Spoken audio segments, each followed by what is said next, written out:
Thank you so much, Prof Rajnish, for taking time out of your busy schedule and sitting down here for a chat with us. It's a pleasure to have you with us at ICGH10, and an even bigger pleasure to have a one-on-one interview session with you. So, could you please take a few lines to introduce yourself to our readers and to our listeners? Thank you, Gaurav. Before I introduce myself, let me thank you and the entire team of NUS. They have done a wonderful job in organizing this conference, ICGH, and I assume next few days will be equally good. So coming back to me, I am currently a professor in Department of Chemical Engineering, Indian Institute of Technology, Madras. This is one of the oldest IITs in India, and in the department, there are two faculties who work on gas hydrate now, me and my students. But there is another faculty, Professor Jitendra Sangwai, who also works in similar area. He and some of his students are also working on similar topics. Before that, I was a senior scientist in National Chemical Laboratory in Pune, India. I spent around 6-7 years, and I fondly remember people like you and Assis and few others who were my first few PhD students, and I am so proud of all of you. Thank you. Thank you so much for that wonderful introduction and for the wonderful praise as well. Quite flattered. So, how's the time been in Singapore so far? I know you've been here for a few times before, but I think probably it's the first time you've come here with family. Second time actually, yeah. But my son, who is just 8 now, he has come for the first time, and he is enjoying with his mom. Unfortunately, I am not there with them, but yeah, I'm enjoying the conference over here. Singapore is obviously a beautiful city. You see a lot of lovely young people around, and there are a lot of places to go around. The weather is nice. Actually, it's very similar to what we have in India, so that way it's a wonderful city. And there are a lot of places to go around, so we have been to some of them. Some of the other places I have not gone to, but hopefully I'll be able to get 1 or 2 day off after the conference, and we will go around. Perfect. And so let's get into a little bit about your background. So gas hydrates is still a bit of a niche field, but evolving very rapidly. I guess when you would have started your PhD in gas hydrates back in those days, it would have been an even more niche field, right? So how did you get into gas hydrates, and what was your first point of contact with the field? Great question. Actually, Gaurav, if you recall, I started my PhD back in 2005. At that time, if I vaguely remember, in India, there was an NGHP program, one, which actually started in 2006. So in 2005, no one in India actually knew about what is gas hydrates. And similarly, I was also having no clue what gas hydrate is. But then after I finished my master from ISC Bangalore, I was working for PSU, Hindustan Zinc Limited, worked there for a year almost, but I got bored because there was nothing much to do. I was not too keen in continuing the kind of work which I was doing in Hindustan Zinc Limited. So I was exploring to go for PhD abroad somewhere, a good lab where they have nice experimental facilities, because I consider myself an experimentalist first. So during this, I basically came across the profile of Professor Peter Englojos. He was one of the stalwarts of gas hydrate kinetics studies during those days, and I approached him. And fortunately, he basically somehow got convinced that I am a good student and he should hire me for a PhD program in UBC. This is how I basically went to UBC, met Professor Peter Englojos, and has learned a lot from him. Whatever I am today, I would say 90% of that I have learned from Professor Peter Englojos. Yeah. And how much of Professor Peter Englojos' mentorship or professorship or teaching style do you think you have imbibed? I would say to a great extent. Professor Peter Englojos is a very hands-on person. I would tell you that he used to visit labs like almost every other day. He would inquire what kind of research work you're doing, what challenges you are facing. And at times, he used to get really annoyed if I used to tell him about some of the challenges which I am facing. But see, at the end of the day, research work requires a lot of perseverance. You'll have to keep doing the work and keep doing good work so that you get good results. And ultimately, our hard work paid off. And we basically, at those time, I started my PhD in 2005. me and Praveen Linga, both of us were working in the same lab, and we were working on CO2 capture. My project was to separate CO2 and hydrogen gas mixture. Praveen was working on CO2 and nitrogen gas mixture, but we kind of worked together for both these gas mixtures. And we did some really nice work during those days, not only on kinetics, but also on thermodynamics. And later, I basically went to work with Dr. John Ripmeister in Ottawa, where I did some of these molecular scale analysis and published some work which has still been, I would say, is being cited. Yeah, I think those are some of the most seminal and some real breakthrough papers, especially from your time in Ottawa. Right? No doubt about it, because I think that time not many engineers were involved in doing this kind of fundamental research on hydrates, and probably we were some of the few. There were chemistry people, no doubt, but their perspective and an engineer's perspective is very different. We always try to look for I would say a practical solution, an applied solution, and this is where basically some of our work become quite relevant. I think I come from the next generation of scientists, but I can say that even today, some of those works are extremely hard to replicate, let alone improve upon or look at new things to do in that area. So yeah, those are some extremely innovative, high impact. Let me tell you, Gaurav, when I look back and I see we did almost thousands of experiments. Right. And even now I have some of those data in my hard drive, and when I look back, I wonder, okay, I was working and generating all this data. I still wonder, but yeah, actually we did a lot of work during that time of like 4 years, 5 years I spent in UBC and then at NRC. It was a wonderful journey, and we came up with some nice work. I'm quite satisfied with that. So how do you think? How would you say your work has evolved now, and what's your main focus of gas hydrate research today? See, we have not really changed our research too much. If you see those days, we started working on gas separation by hydrates. We still work on those topics. It's Right. just that those days we were doing mostly lab scale work. Today we have gone to kind of a pilot scale demonstration, where we are demonstrating how some of the learnings which we had from those days, and how by utilizing some of the innovative solutions which we have come up in last 5-10 years, you can basically deliver a solution to industry where a gas mixture could be separated by using gas hydrates. Right. Along with some of those work, which we have also, what we have done in recent past is that we have gone into doing looking into other technological solutions which gas hydrate could provide. For example, purification of water. Right. There we have done some work. In fact, we are also working on phase change material now. We have delivered a phase change process for storing cold energy at 25 liter scale. Now we are working to deliver a similar process at 1000 liter scale. So some of these things are evolving, and still we are trying to somehow deliver certain solutions to industry. So would you say this has been the biggest revolution in gas hydrate research, that we have gone from fundamental to pilot scale research now? And if you talk about utilizing gas hydrate as a technological solutions, yes.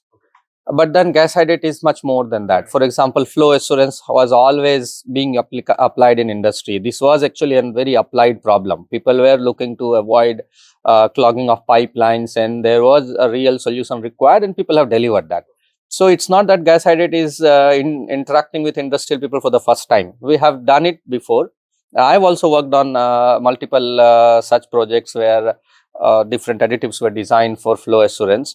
After flow assurance, actually the major chunk of money in my lab came from exploitation of underground marine gas hydrate reserves.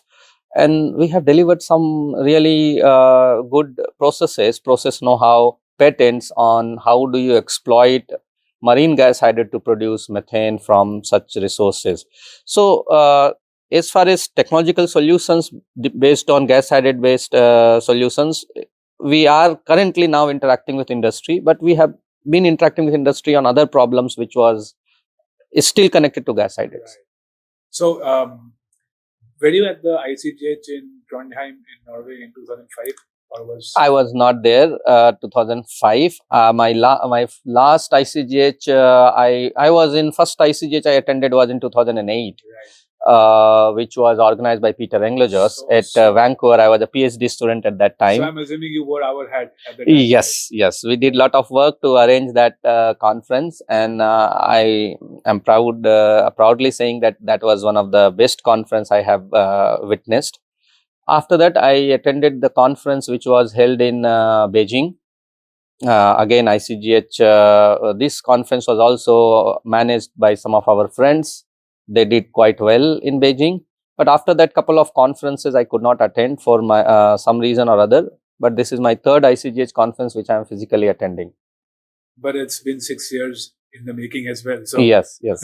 So actually, in that way, if this would have been 2000 originally planned for 2020. So probably this would have been my fourth one, but unfortunately this is still my third one. But I enjoy coming to gas hydrate based ICGH always, meeting all the known and few young faces which keeps coming to this particular research field. And it's quite exciting. I'm pretty sure that next 20-30 years people will be talking about hydrate and working on gas hydrates. I can tell you about my own self. I've been in the field for 9 years now, and it's my first ICGH. So yeah, I understand. There were some really, yeah. But it's okay.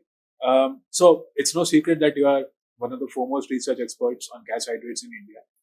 Could you share a little bit about how the gas hydrate research ecosystem has developed in India? And, do you anticipate the interest in gas hydrates in India to grow over the next 10 to 20 years? What are your views on that? Certainly, I would say the gas hydrate interest in India is going to grow. When I went back to India and started my independent research in 2010, I guess I was probably the first person working on fundamentals of gas hydrate, and I also applied research on gas hydrates. And since then, in last 12-13 years, I see at least 5 another new research group has actually got established in India. And currently, if not less, at least 50 people must be working actively in India on gas hydrates, directly on gas hydrates. Indirectly, there could be many who would say that I work on gas hydrate in ONGC or other organizations, but directly doing fundamental research, applied research, you would have at least 50 people working in India as of today. And what was the number, let's say, 10 years from now, 10 years ago?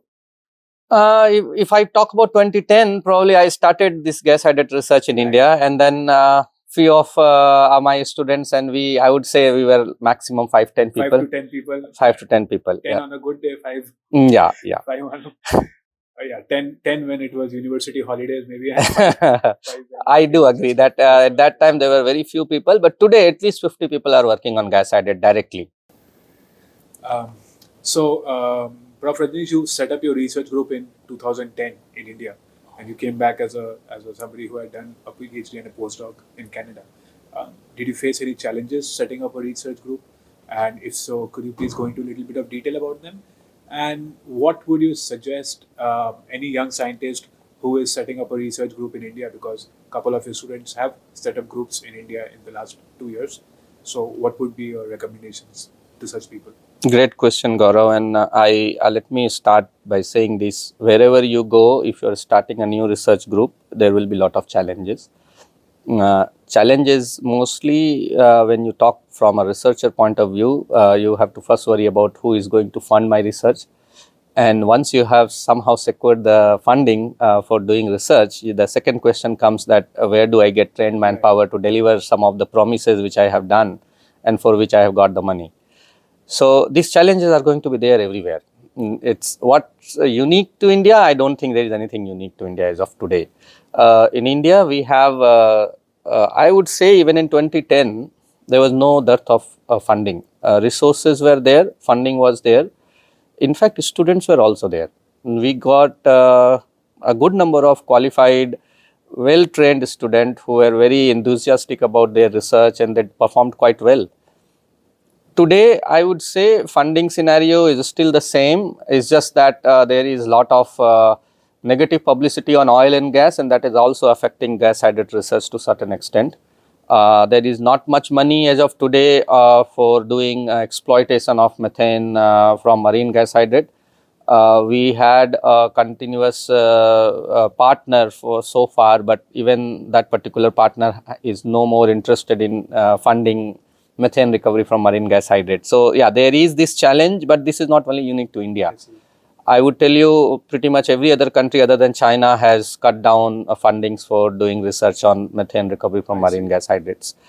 Having said that, fundamental research, money for fundamental research, money for applied research, industries are interested, and there is new opportunity in carbon dioxide capture and sequestration. Now, CO2 sequestration was not there 10 years back. At that point of time, people were interested in recovering methane from under the seabed. Today, you just have to spin the same solution in a different way and say that, okay, fine, if you're not interested in taking methane out of the seabed, why don't you invest in putting CO2 back into under the seabed?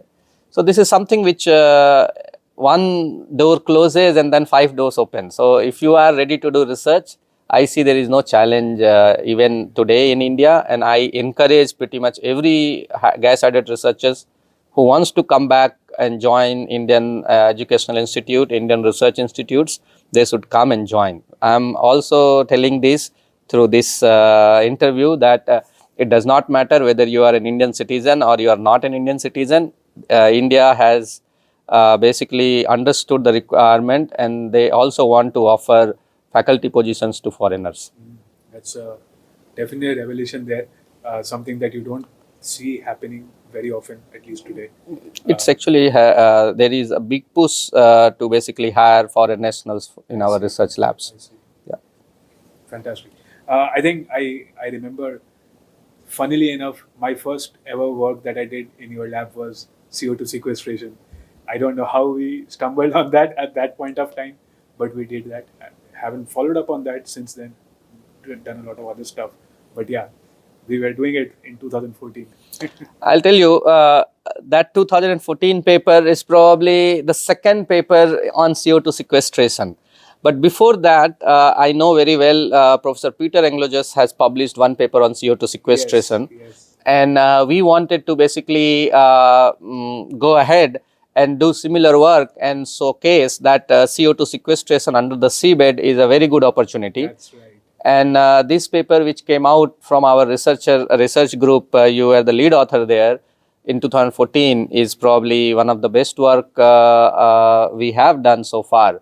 And I guess it has got around 100 citations so far. It's got about 125. Yes. Until Yeah. now. So Which is pretty good. yes, it's pretty good, and I'm sure it will continue growing. Actually, we published in a journal that was new. They didn't have an impact factor at the time. That journal has now touched 10. Yes, today it's one of the best journal in that particular field.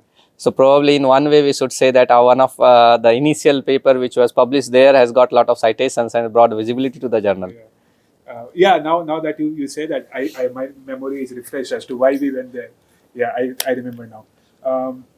So the next question is something that bugs me quite often, and there's no better person to ask it than you, which is that India did two big, large-scale exploration and discovery programs on gas hydrates, that is NGHP1 and NGHP2.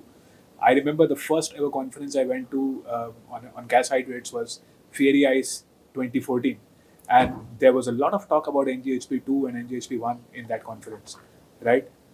We finished NGHP2 in 2015, if I'm not mistaken, and we got some results around 2018, and we got some very, very good results, very promising results. So why hasn't this program gone forward? When are we seeing NGHP3, and are we ever seeing a field test in India happening? It's a very good question, Gaurav. See, NGHP1 was mostly done, coring and drilling was done during NGHP1. It was restricted in its location. In NGHP2, the horizon was expanded.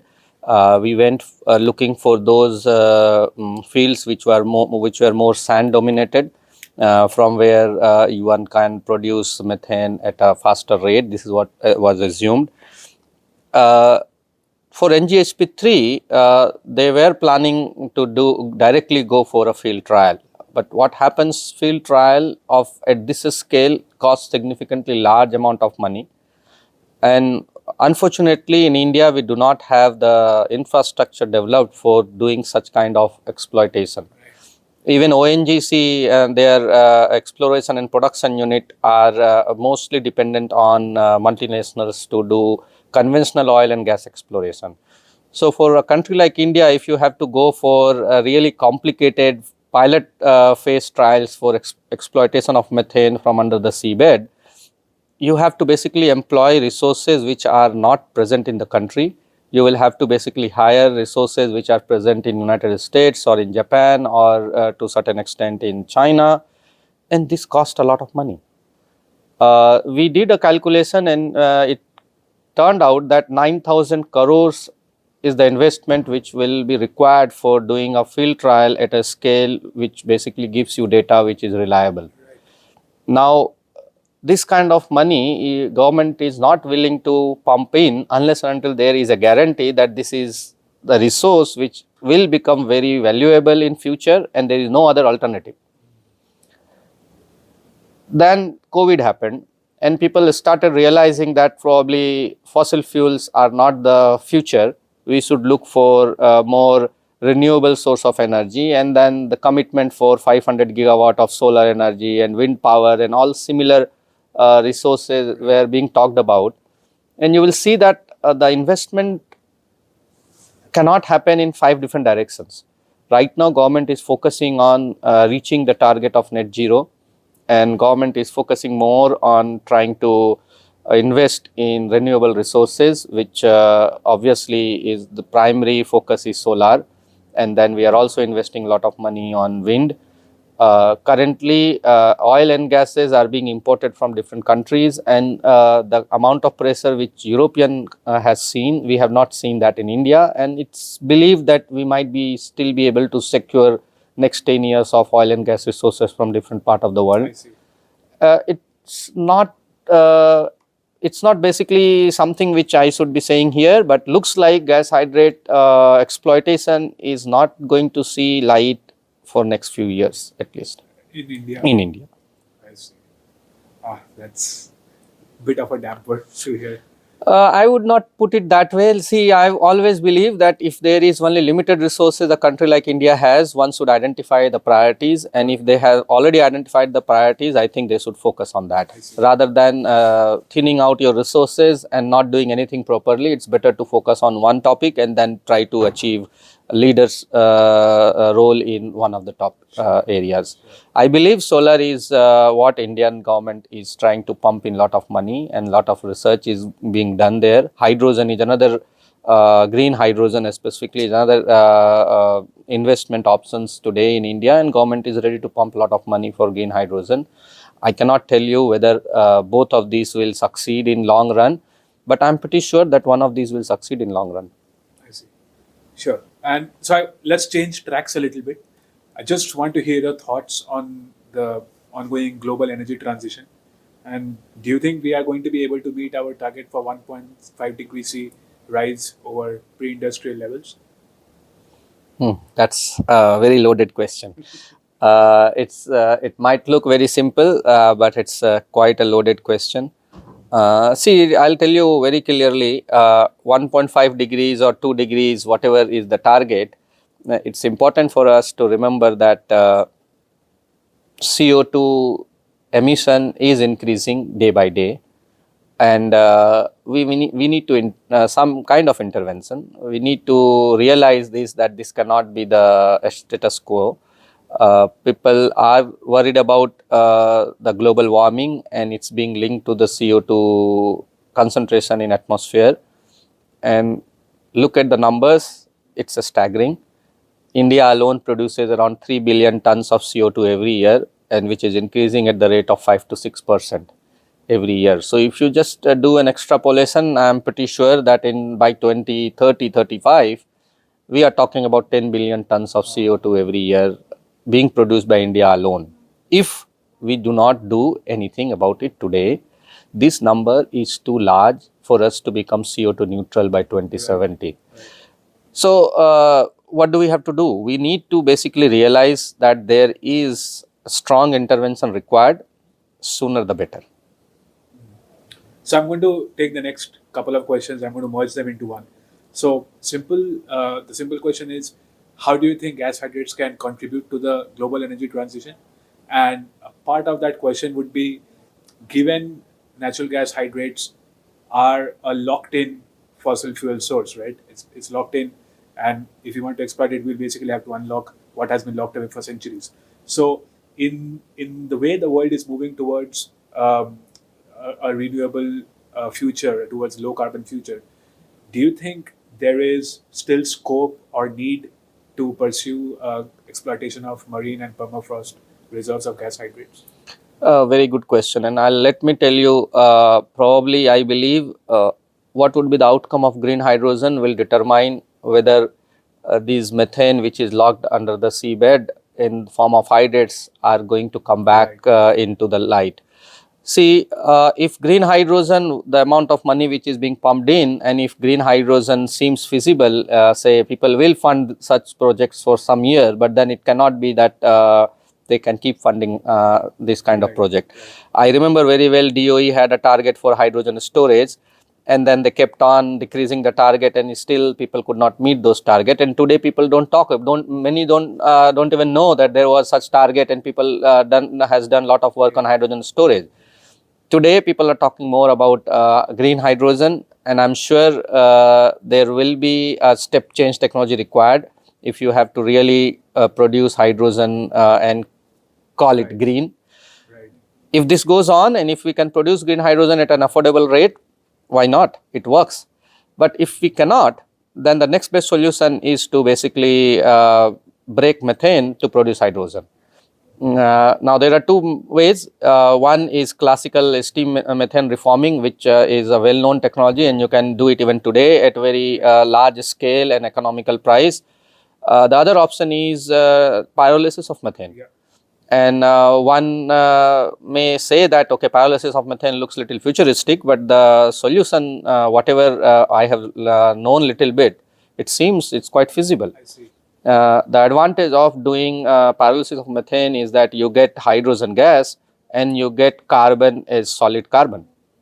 There is a huge demand of solid carbon across the globe.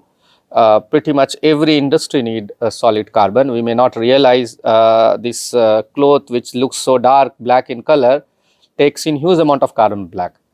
So carbon black is there pretty much everywhere. So if you can somehow do pyrolysis of methane and produce hydrogen and carbon black out of it, I think there could not be a better solution. I see.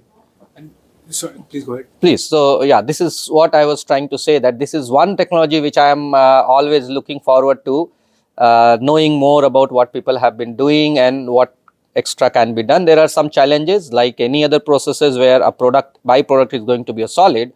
You need to worry about the deposition of the solid on your reactor and all those things. Yeah. But I'm pretty sure that some of these challenges will be tackled mechanically in near future. Like a couple of follow-up questions on that. So we saw in one of the talks earlier in the day that the socio-economic question, which is very similar to what I asked here, is that is it really necessary to exploit locked up resources as gas hydrates? So is this going to be the source for breaking the methane, like a continuous source of methane that can be broken down through pyrolysis and used to generate hydrogen? And the other thing is, okay, we are producing solid carbon, but what's the end of this solid carbon? What happens to it at the end of its life cycle? See, solid carbon is not burnt. Okay. If solid carbon is not burnt, it will not produce CO2. What we are worried about is CO2. We are not worried about carbon. See, at the end of the day, if you are going to burn all of this solid carbon, then obviously it is going to produce CO2. But if you are basically utilizing it, and actually what is CO2 sequestration? CO2 sequestration is converting a gas like CO2 into a solid. Right. But if your byproduct of pyrolysis of methane itself is a solid, I don't really see a reason why people should be worried about it. Right. We have plenty of coal, which is solid carbon sitting under the earth. And it's not really creating any problem till you are burning it and sending it to the atmosphere. So if you have produced carbon out of methane, And if you are either utilizing it for your day-to-day activities in tires and tubes and cloths and all kind of pigment industry which requires huge amount of carbon black, I don't see a reason why people should be worried about. If you are producing more carbon than what is required, storing carbon black is not a challenge at all. You just dig it and put it under the earth. It's not a poisonous chemical that it will really affect you. Carbon is a very good manure even for agriculture. So this is a very good solution provided it works. I'm just a bit worried what happens to a tire or a cloth at the end of its life cycle. See, at the end of the day, tires or clothes are recycled. And clothes recycling is not big today. But let me tell you very frankly over here, clothes industry has to understand this. The cellulose which they are producing every day, either from natural fibers or from synthetic fiber, will become very expensive with time, and they will have to rely on recycling of clothes. There is no other solution. I remember very well 20 years back or 30 years back when I was small, we used to have 4 or 5 pairs of clothing. Today we have hundreds of pairs of clothing in our closet. We don't even use one of these clothes every 1 month or 2 months. But we have already created the CO2 footprint by buying this cloth, by utilizing it only once in a year does not really serve the purpose. And then if we say that we are not going to recycle it, we will keep creating new clothes by generating new cellulose. That's probably one of the worst way of handling our CO2 footprint. Right. So, Prof, just let me know how do you think we can expedite commercialization of gas hydrate based technologies, because we're doing a lot, but somehow the TRL ladder is just proving too steep to climb for us. Actually, we are not doing a lot. What I believe is that there are more people are required to work in this particular topic. So, as I was giving you small data this morning in my presentation, that metal organic framework, people are selling it as one of the best ideas in last 10-20 years. Hundreds of papers comes every day. Huge amount of investment was either was done on metal organic framework or is continuously being done as of today. But if you look at the sustainability aspect of this particular material for CO2 capture, I don't see how it can be sustainable in near future. Compare that to a solution like what gas hydrate can do for gas separation. It's much milder process. Right. And you don't lose any material while you are capturing CO2. And best part of it is that of this process is that you are not really generating a new material. And if you are not generating a new material, you are not creating a carbon footprint for that material which was generated by some other process. Right. So this is one of the best process. It's just that more people have to work on it. There should be a global understanding that we should always try to identify a process which uses existing material rather than creating a new material. Any process which talks about creating a new material and utilizing this material will find it very difficult to become carbon dioxide neutral. I see. So I think that ties very well into my next question, and we don't have a lot left to go here.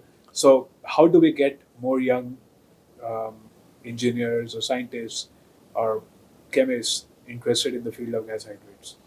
By going to conferences and giving exciting talks, try to give them a view which is little different than what they actually know about. Many a times what happens, people look at the scientific literature and see, oh, this is hot field, let's start working in that. Now the question is that metal organic framework for that matter was hot for so many years, and many people have started working on that. We have to make our field hot. We have to keep working and talking about this field. We should be answering the right question, and we should present a view which basically takes into account the sustainability and net zero CO2 to the people, and let them understand that what we are talking about actually makes more sense than identifying a new material every other day and going for higher storage capacity every time. It's more about recyclability, it's more about regenerability, and if we are not able to identify a material which can be recycled 100 times or 1000 times, this is a very unique problem. I don't see people can really solve this CCUS problem if we do not go for a material which can be recycled 100 times, 1000 times. Interesting.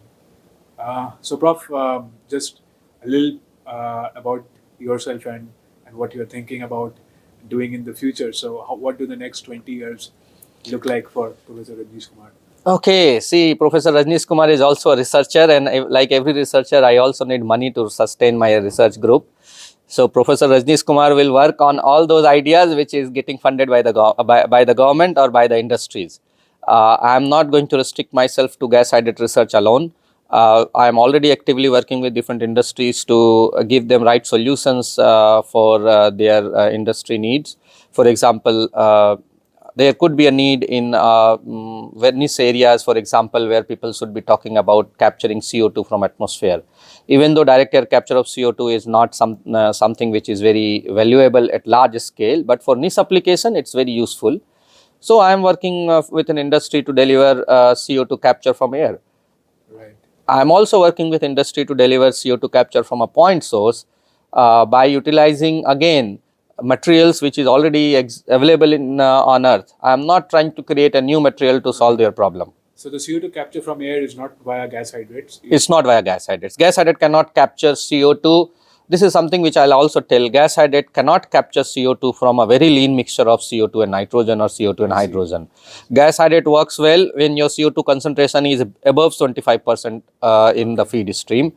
If you have lower than 25%, it's not economical, but sustainability point, there is no problem. You will have to improve the economics by looking into the sustainability aspect. But if you are only looking into economics, then probably above 25% of CO2 concentration you need to use for gas hydrate based process. So just two more questions and we'll wrap up. I really wanted to ask you this question earlier, but skipped it. So Sorry. I just wanted to know, do you see gas hydrates playing a role in a future hydrogen based economy? Lot of work was done for hydrogen storage on hydrates. Not on in hydrates, and what I believe is that still more has to be done, but all depends on what kind of step change we would bring in for hydrogen storage in hydrates. As of today, hydrogen storage in hydrates is not very promising. Maximum what we have seen is around 1 to 2 8% of hydrogen storage in hydrate, which in itself is not a small number, because there are not much technology which can even store 1 to 8% of hydrogen as molecular hydrogen. That's true. That is possible in hydrates. However, we still need step change technology. Probably we'll have to start working on modifying the crystal itself. We'll have to identify how you can basically identify an additive which participates in cage formation and reduces the size of the cages. Yes. Unlike what we are doing now, we are not really looking into modifying the cage size by creating cage of the kind we need. What we are doing, we are looking for additives which will basically reduces the thermodynamic phase boundary and will allow the hydrate formation at a much lower pressure at any given temperature. But I think we need to move into a direction where we will be able to identify a crystal which basically participates, an additive which basically participates in crystal formation and reduces the overall size of the crystal, Right. and allows hydrogen to be stored in such crystals at a much milder condition compared to what it is possible today. Now, this is a step change which is required. I'm not seeing many people working in this particular direction, but if you can solve this problem, it would be really exciting work. That would be a big breakthrough if that happens, right? Yes. I'm sure. So, Prof Rajnish, we've come to the end of our interview. Just if you could leave us with a couple of thoughts for upcoming young researchers in the field of gas hydrates, any pearls of wisdom that you could share, that would be great. For the young researcher, let me tell you, gas hydrate is a field which is still evolving. Don't think that you have come to an area which is very niche. There is at least 5 different places where gas hydrate application I see happening. Now, the onus is on you to ensure that industries believe it, and then you deliver the solutions to the industry through gas hydrate based solutions. Perfect. Thank you so much, Prof Rajnish. And with that, we've come to the end of our talk, our discussion. Thank you so much for doing this, for taking the time. Thank you, Gaurav. It was really a pleasure talking to you. And I might have said few things which may not gel well, but don't worry about that. Sure. Thanks. Thank you so much. We hope you've loved the interview, and we'll come back with more. Thank you. Bye-bye.